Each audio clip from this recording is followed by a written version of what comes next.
Saurabh, today the spirit of entrepreneurship, the spirit of startups in India is very vibrant. It's everywhere, and this is something which one could not have imagined a few years ago.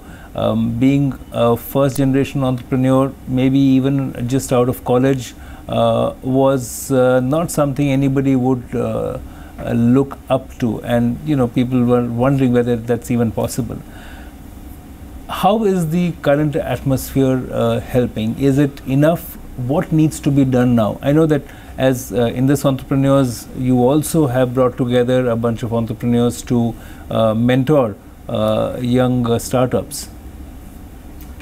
Well, the Indus entrepreneurs again is one of the finest institutions today, certainly the largest organization in the world focused on entrepreneurship, and we built it on the whole old Indian model of the Guru Shishya tradition.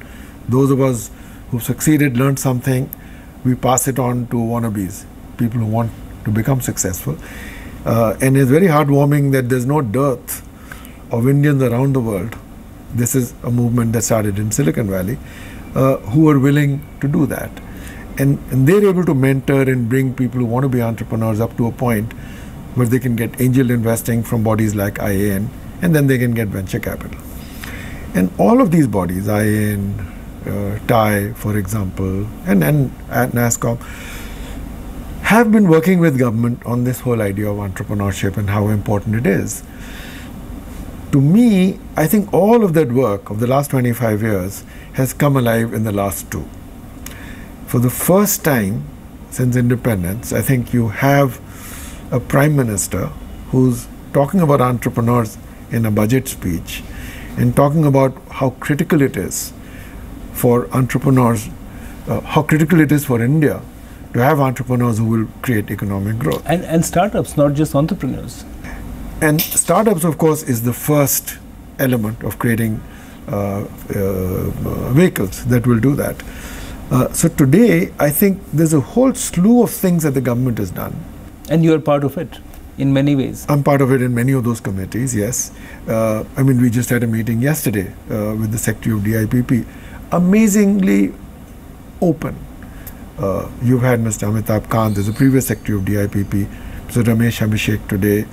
Very open people who are really focused on how they can make the Startup India plan successful.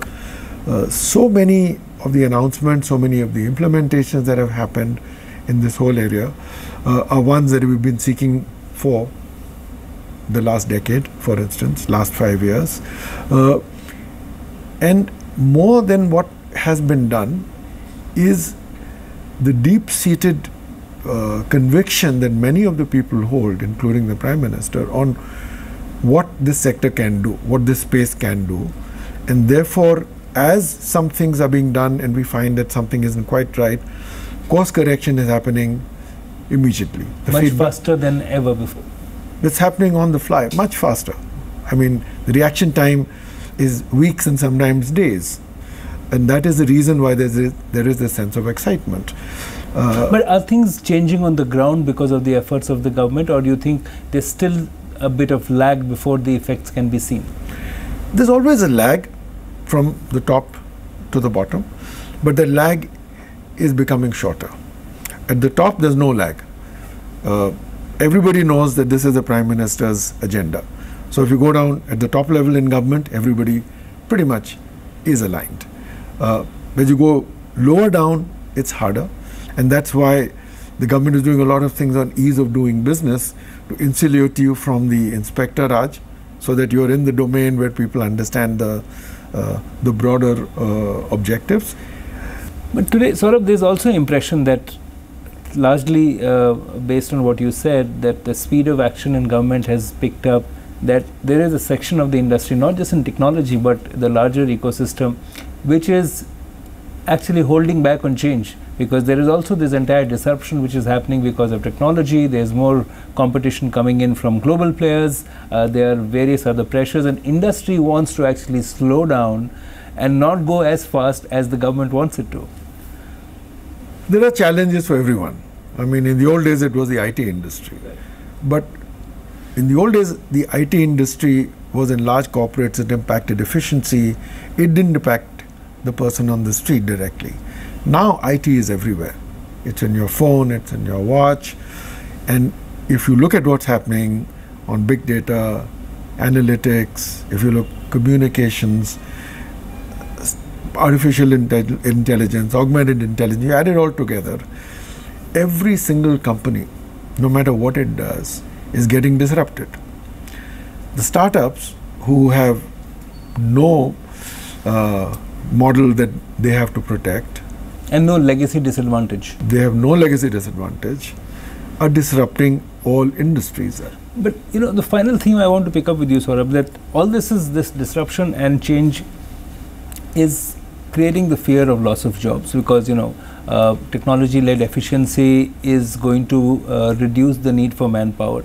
But in your view and your experience, do you think the excitement and the new options being created by startups, can they make up for the loss of jobs in traditional industries? Is there a way to match or fix this mismatch? Well, the first question is, we don't have options. This is happening anyway. We may like it, we may not like it. We're in a global marketplace, so we can't do anything which doesn't connect with this whole world system. The second is that as a country in India, we can be the creators of all these solutions. Most countries don't have that option. We have our big enough markets. We have a DNA which is entrepreneurial. Entrepreneurs are coming out of the wall. Money is flowing in. We have the option to be number 2 right after the US. Who knows, maybe later number 1. The third is your thing on jobs. I mean, look at kids who are coming out of school and college today. You know, 90%, 80% of the careers that they are looking at were not available careers when you and I came out of college. So yes, some jobs are going. A million other jobs are coming up. Don't only look at direct. I mean, you may say, well, how many people does Flipkart or Snapdeal employ? Directly. But then look at everything else. Who's delivering those packages? I mean, there's a whole bunch of different things that actually come up. Industries will change and new industries are going to get created. We don't have the answer for that. What we do know is there is no point in creating yesterday. Yesterday is gone. Fortunately for us as India, because we were not big players in yesterday's economy, we don't have much legacy. So we actually can be the disruptors globally, particularly because in so many areas we are amongst the top 3 or 4 markets in the world. So I'm a huge optimist on where this whole focus on the startup scenario is going to lead. We have to end here our conversation, Saurabh, but must thank you for enabling and funding the creation of entrepreneurship of the technology sector in India. Thank you so much for sharing your journey. Thank you, Pranjal. Good talking to you.